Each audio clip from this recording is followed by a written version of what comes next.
He is so awesome. He spoke at our men's conference, and he has been one of those rare gifts to the body of Christ and to the church and to the world, really, that God's given us. He's written over 60 books, sold over 19 million books. It's amazing. He speaks at Fortune 500s, Fortune 100 companies all the time. I'll never forget reading a book about 20 years ago, and it absolutely changed the way I go about leading in my own personal life and in my ministry. He is a friend of ours, and I want you to give an awesome, all three campuses, welcome to Dr. John Maxwell. Would you bring him on, please? Come on, let's honor him.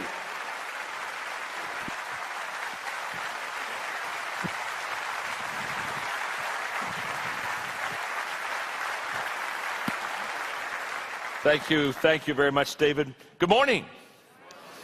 I am so delighted to be here with you and share what a great worship time. Do you have worship like that every Sunday?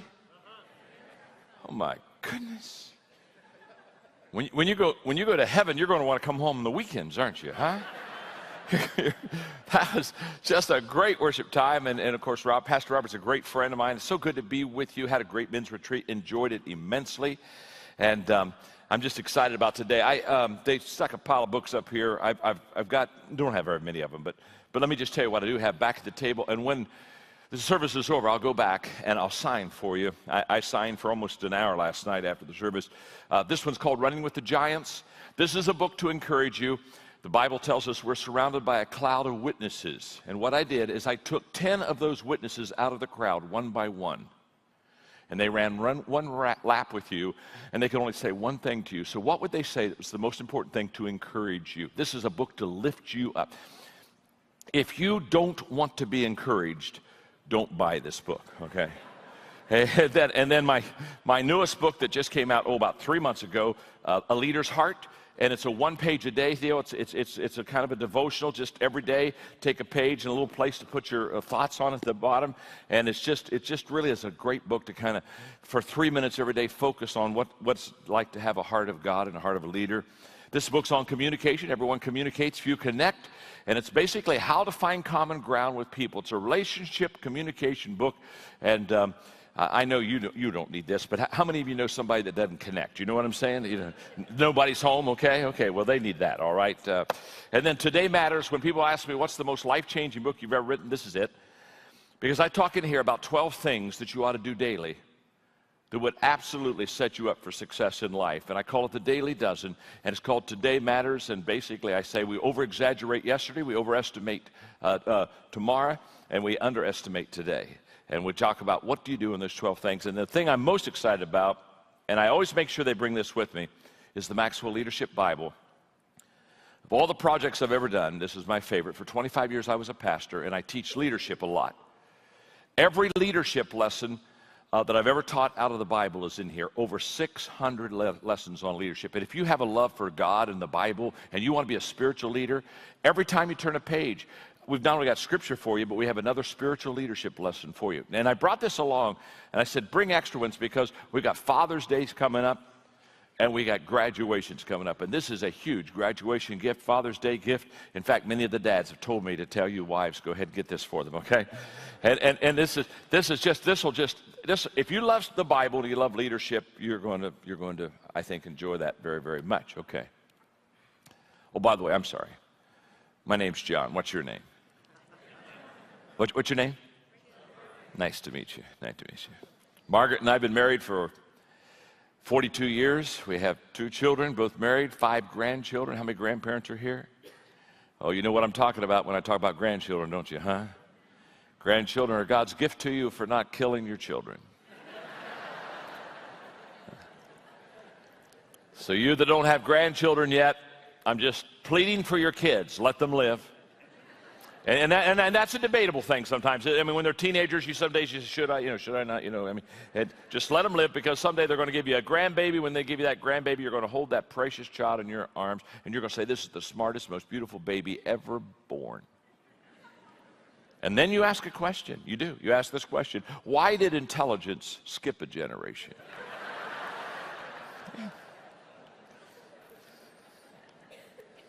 I was at a large convention, and I was telling that story, and I forgot that my son Joel was in the audience.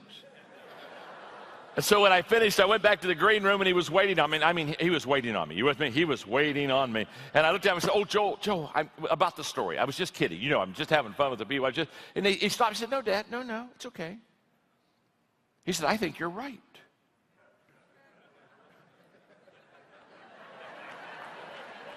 I said, you think I'm right?" "Yes," he said. "In fact, just last week, Grandpa and I had that very same discussion." You're going to watch a video for a moment, for a couple minutes, of me teaching the lesson. In fact, the lesson I'm going to teach here, I teach at Christ Fellowship in the West Palm Beach, Florida area. And I was teaching on attitude, what I'm going to teach you this morning, a few months ago. And I was having problem with my music stand. It kept falling.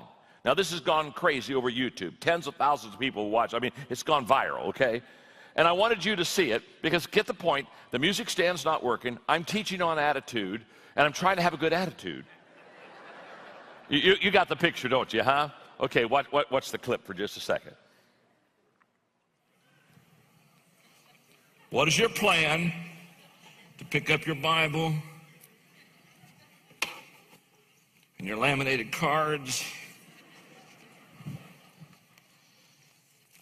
and your old book, and then get in your Bible and find your place? What is your plan? Well, I got it. All is well. All is well.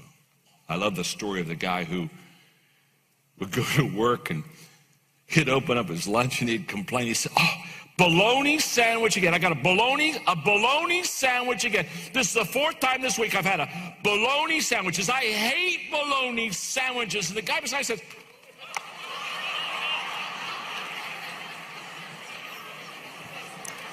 "Heel."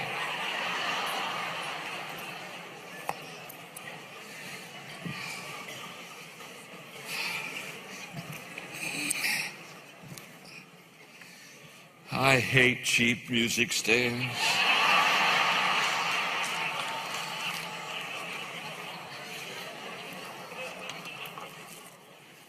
Especially when they interrupt my story. I'm right in the middle of a great story. Look at this, Todd.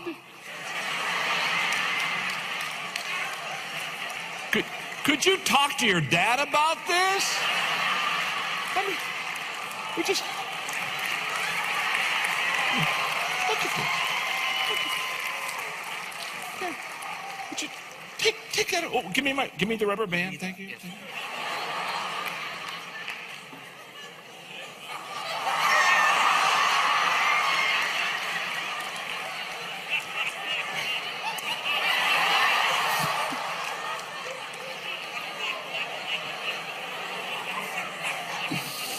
Oh, am I getting the story now? Oh.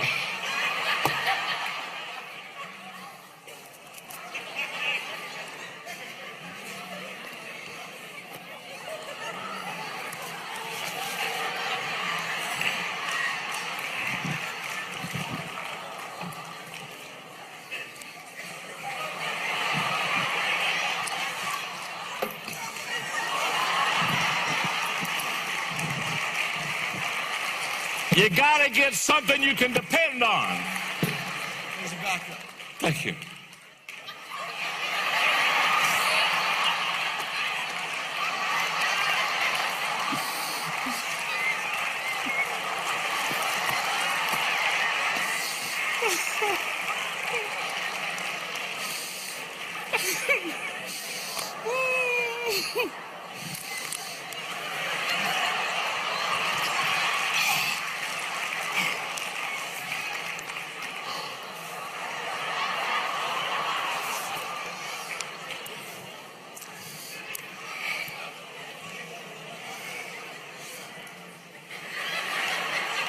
The message is on attitude.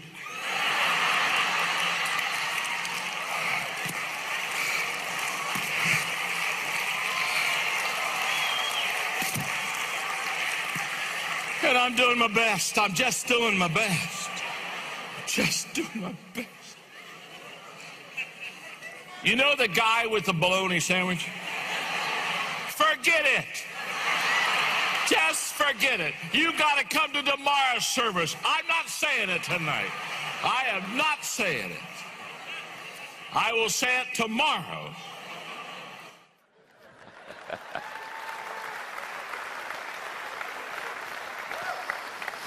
And I didn't tell him the story that night. I didn't, but I'll tell you the story today, okay? About the middle of the message. We would all like to have a fulfilled life. And Paul tells us that if we want a fulfilled life, it's very simple.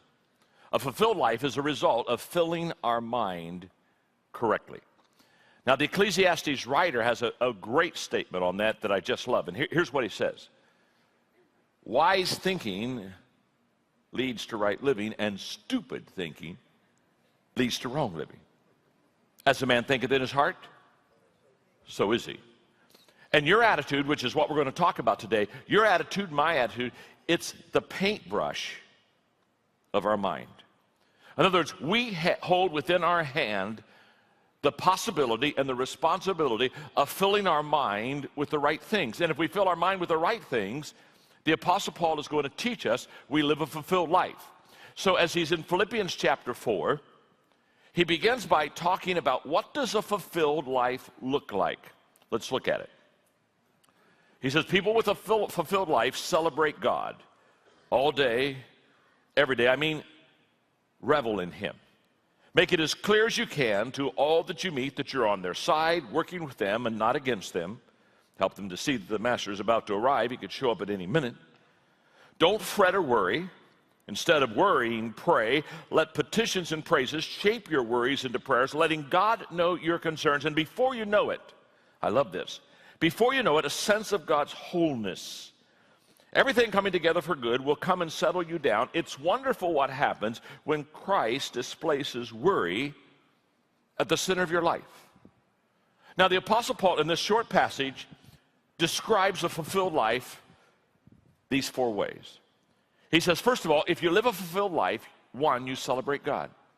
A person that is fulfilled in their life understands that God is the giver of every good and perfect gift, and in the process of realizing that, they continually are in a sense of worship and celebration of God and who he is and what he has done for their life. Number 2, they add value to people. When you are fulfilled, you live beyond yourself. You're giving, you're caring, you're reaching, you're taking care of those people around you. You are a plus in their life. Number 3, you give God your concerns. He says, in this fulfilled life, one of the reasons it's so wonderful is you don't carry those concerns. You don't carry those anxieties. My mother's favorite verse, as I grew up, I've heard her say it 1,000 times. She'd say, John, cast all of your cares, your anxieties upon God, because he cares for you.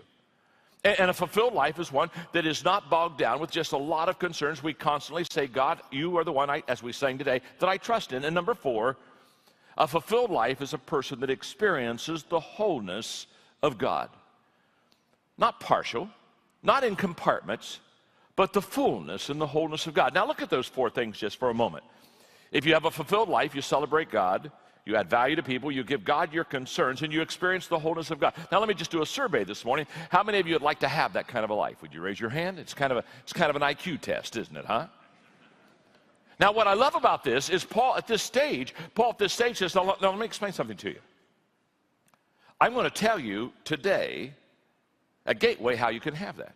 I'm going to tell you how you can have that fulfilled life. He says the key to the fulfilled life is filling your mind correctly. And beginning with verse 8, he talks about how to fill your mind correctly. Summing it all up, friends, I'd say you'll do best by filling your minds and meditating on things that are true, noble, reputable, authentic, compelling, gracious, the best, not the worst, the beautiful, not the ugly, things to praise, not things to curse. Put into practice what you've learned from me, what you've heard, saw, what you realize. Do that, and God makes everything work together and will work you into his most excellent harmonies. Now, we're going to come back to that. We're going to have to break that down, because in that he tells us how to fill our minds and how to really make that happen. Now, when I grew up as a kid, I'm the middle child. Wonderful, wonderful parents. My father understood the importance of putting good books in our hands and filling our minds with the right things. And so our allowance as children from the 7th grade on was for reading books. He would pay us to read books. We didn't get paid to, like most of my friends, they got paid to do chores. And in fact, I thought we should get paid to do chores. So I went to my dad and said, Dad, you know, my friends get paid to do chores, and I think that's a good idea, and I think you ought to pay us to do chores. He looked at me and said, Son, I'll never pay you to do chores. You do chores because you're part of the family. And I don't pay you to be part of the family. In fact, he said, let me explain it this time. By the time you were born, you already owed your mother for 9 months of room and board. So shut up and take out the garbage. You understand? You don't get paid. But he paid us to read books. And from the 7th grade on, he placed the books in our hands, and I read the classics. I read the classics. And in the 7th grade, I read the book As a Man Thinketh by James Allen. I've read it every year since that time.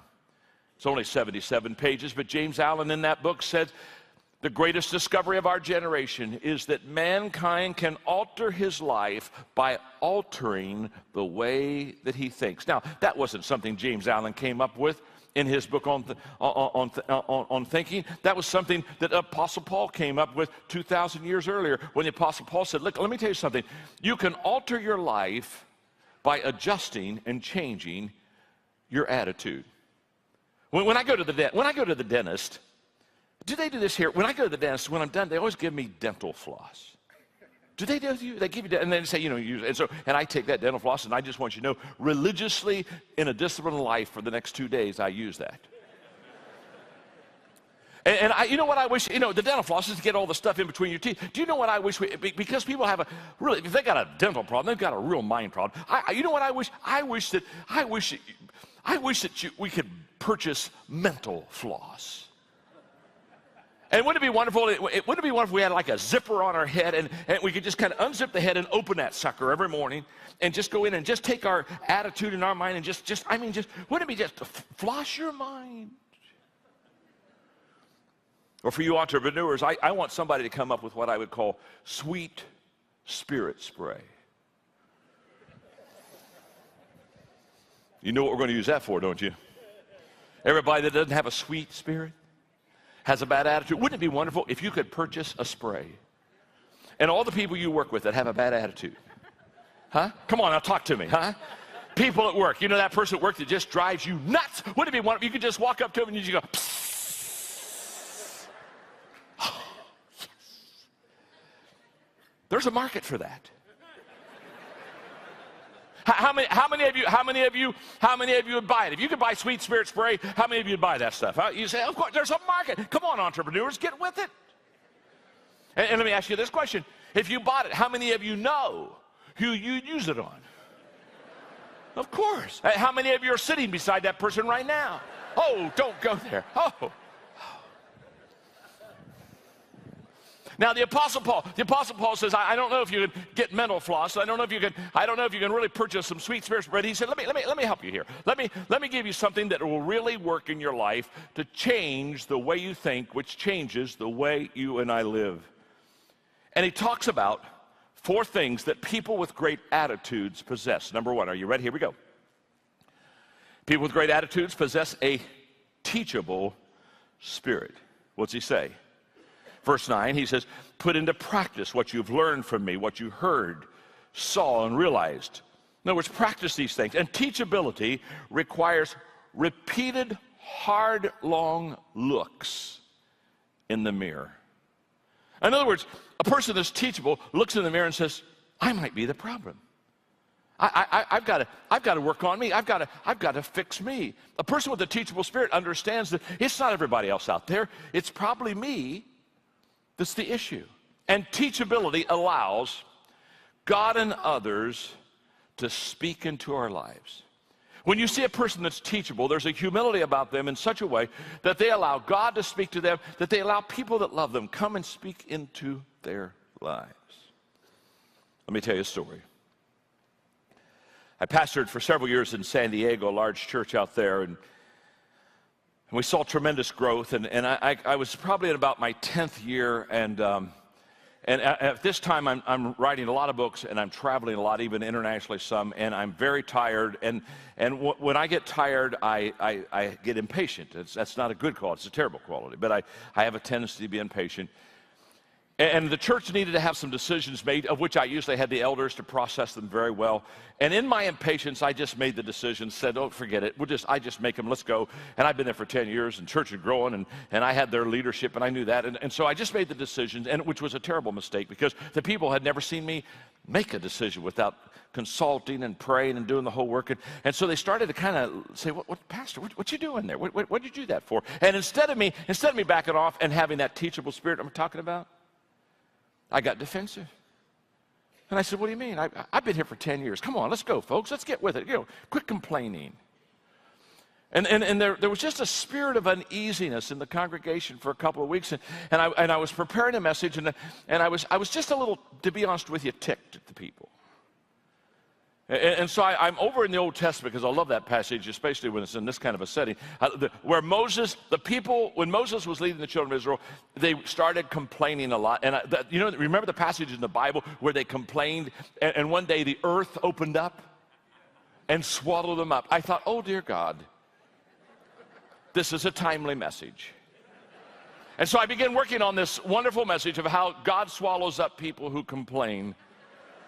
And I'm just writing it. I'm so excited, and it's just so good. And when I'm done, I think, oh, yes, please, Sunday come quickly. I got to preach this message, and I'm ready to go. And the next day, I'm looking at it again, kind of really reworking the notes, because there's a couple other zingers I think I can put in there. And God speaks to me. It says, John, the message isn't for the congregation.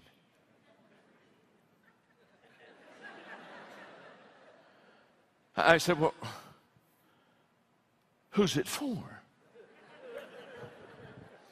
Don't ask God that question. He'll tell you. He said, John, it's for you. You're the problem. You're the one that has the bad attitude. You're the one that made the leadership mistake. You've thrown the people off curve. You're the problem. The message is for you. Well, I looked at that message. I said, well, I've got to get me another message for Sunday. No. He said, no. I want you to preach that one. In fact, I want you to preach it as hot and heavy as you were going to when you thought it was for them. And then at the end of the message, I want you to repent and ask their forgiveness. And I'm saying, Lord, let's talk. I know you're coming back sometime. Are there any odds of you coming back before Sunday?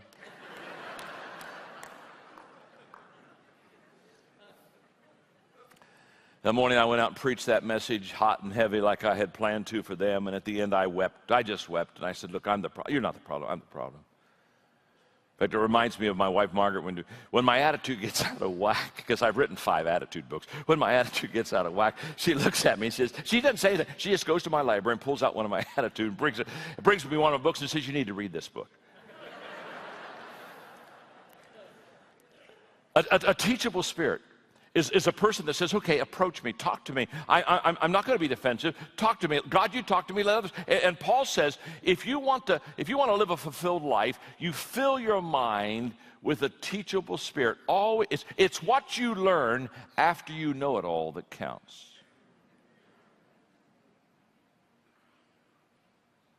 And let me say this. A lot of Christians are educated way beyond the level of their obedience.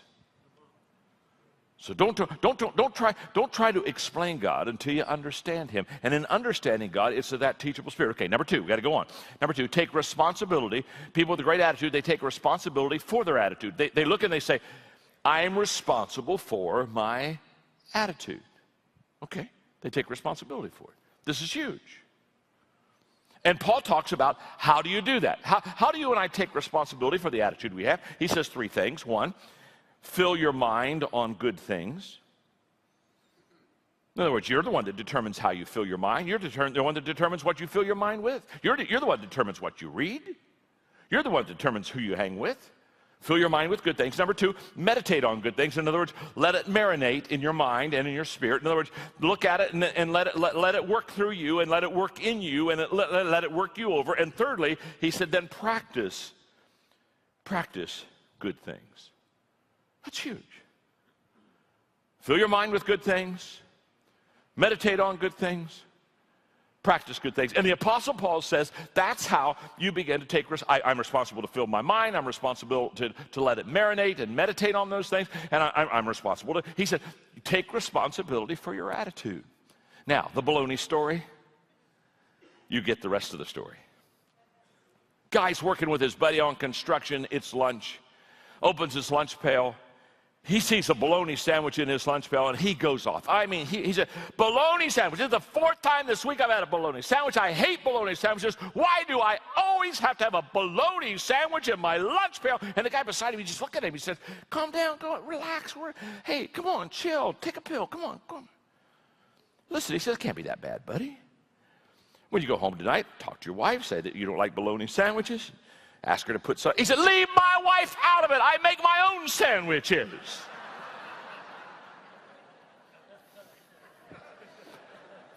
Most of the bologna that you have in your life, you packed it.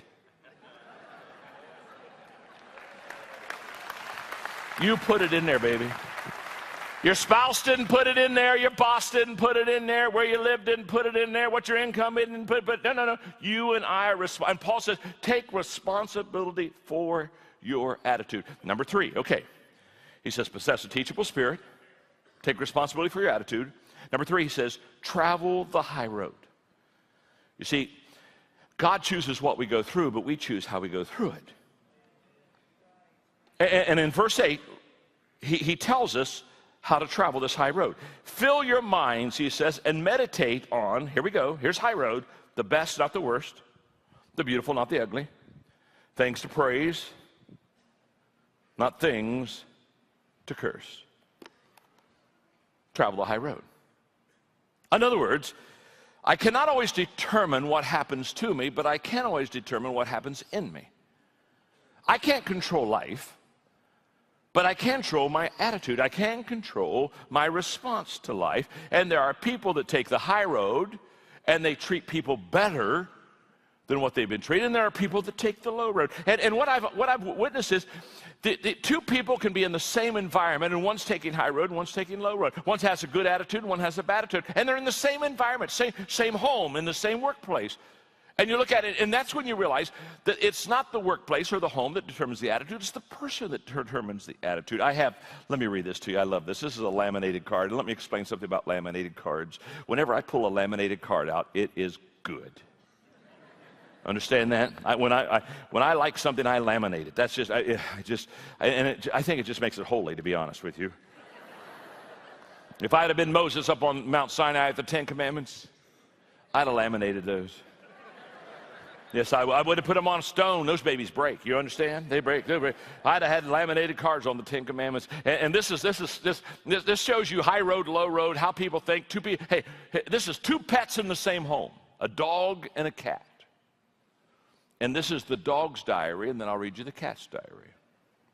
The dog's diary. 8 a.m. dog food. My favorite thing. 9:30 a car ride. My favorite thing. 9:40 a walk in the park. My favorite thing. 10:30 a.m. got rubbed and petted. Oh, my favorite thing. Noon lunch. My favorite thing. Played in the yard at 1:10. My favorite thing. 3 p.m. wagged my tail. My favorite thing. 5 p.m. milk bones. My favorite thing. 7 p.m. got to play ball. My favorite thing. 8 p.m. wow. Watch TV with the people. My favorite thing. 11 p.m. sleeping on the bed. My favorite thing. Excerpts from a cat's diary. Day 983 of my captivity.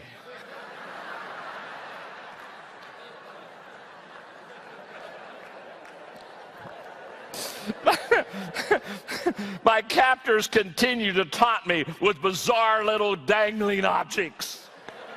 The only thing that keeps me going is my dream of escape. High road, low road, choice is yours. Let me define it for you. Low road, that's when we treat people worse than they treat us. High road, that's when we treat people better than they treat us. Middle road, that's when we treat people the same as they treat us. And Paul says, if you want to have a fulfilled life, fill your mind, have a teachable spirit, take responsibility for the attitude. Thirdly, he says, travel the high road. And number four, understand the value. Understand the value of attitude. Understand the value of what a good attitude will do for you. See, there's a little difference in people, but that little difference is a big difference, and that little difference is the attitude. The big difference is whether it's positive or whether it's negative. And the value of the attitude can be greatly understood even at the beginning of things. A good attitude has value at the beginning of a task. In other words, all is well that begins well. And if you don't believe that, just ask any surgeon who's getting ready to take a patient into surgery. He knows that outlook of that patient is key. Ask a coach before a team plays ball. Ask a teacher before a class begins to take a test. That attitude at the beginning is so important. And the attitude, not only at the beginning is important, but a good attitude has value in the middle of the task. Sure does. It's in the middle of the task. Sometimes we get bogged down and get a little discouraged, a little tired. And an attitude of gratitude, which is huge. Here's what I've discovered. What we appreciate appreciates. In other words, the little things that we have, if we really value them and appreciate them, they appreciate. That's people with good attitude. They don't have to have a lot, but if they love what they have, it has a sense of appreciating within their life. And by the way, I've learned a long time ago that the more you complain, the less you obtain. So in the middle of the task, it's so important. And then at the end of the task, a good attitude has great value at the end of a task. Let me close with a story about my father. I wish my dad were here today. He's amazing. I was very blessed to have tremendous parents. My mother passed away almost 2 years ago. Mom and Dad had been married for 67 years. And Dad's 89, be 90 in November. And I just wish I had him here because he is the most positive person. He got an amazing attitude, an amazing spirit. And he is the world's greatest encourager. My dad, if you met him in the lobby in 2 minutes, you would not want to leave him. He builds into lives. He loves people unconditionally. And he just has this spirit of lifting people. After Mom passed away, we kind of thought we needed to maybe put him in a total care facility. He's in very good health, very good health. But we didn't like him by himself, and we kind of wanted to make sure we had people around him. And so there's a wonderful place in Winter Haven, Florida, just new facility there and total care kind of thing. And so Dad said, yeah, I'll move in there. And they were just finishing building. It wasn't even done. One day I was talking to Dad, and he said, son, I've talked to them down there. See, my dad would go down, and the workers there that were building it, he'd go down and see them every day. He'd go back down and encourage them every day. They loved to see him come. I mean, and he'd go get them drinks and just serve them. And he said, I've talked to them down there, and I'm going to be the first to move in. Well, I said, Dad, that's kind of nice. I said, what do you want to be the first one to move in? He said, well, son, he said, it's important for me to be there because all of these old people are going to start coming in. And he said, these old people, they're coming in. They're worried. They're concerned. They're leaving their family, and some of them, this is a huge transition for them. And he said, they need somebody to encourage them. And he said, I'm going to be at the front door. And when anybody comes in, I'm going to be the first one to be. I'm going to be right at the front door, and I'm going to shake their hand. I'm going to say, my name is Melvin Maxwell, and we're going to have a good time, and we're going to get acquainted, and we're going to have meals together. And I just want you to know everything's going to be fine. And I went, wow.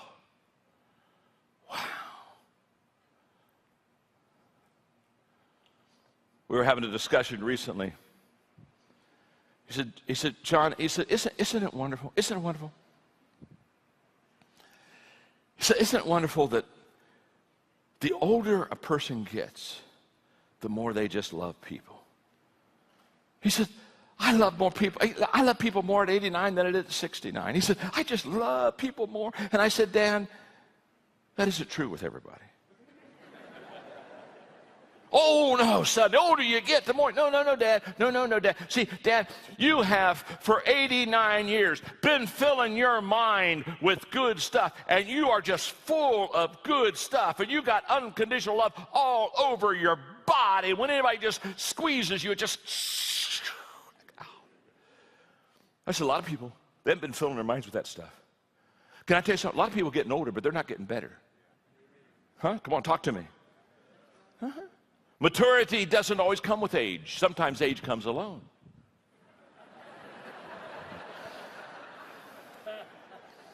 Mm-hmm. So what's the secret? The secret's very simple.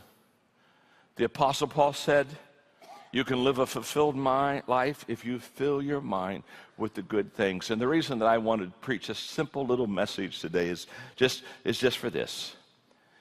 You got a beautiful church, and God's doing amazing things in this congregation. You have terrific leadership here.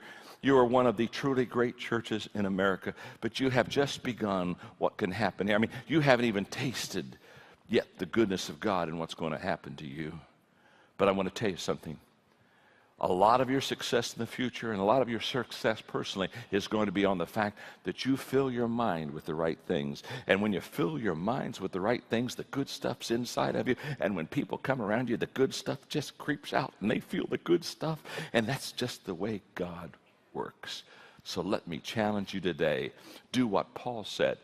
And when you're 89, you'll love people like my dad. God bless you. Thank you very much.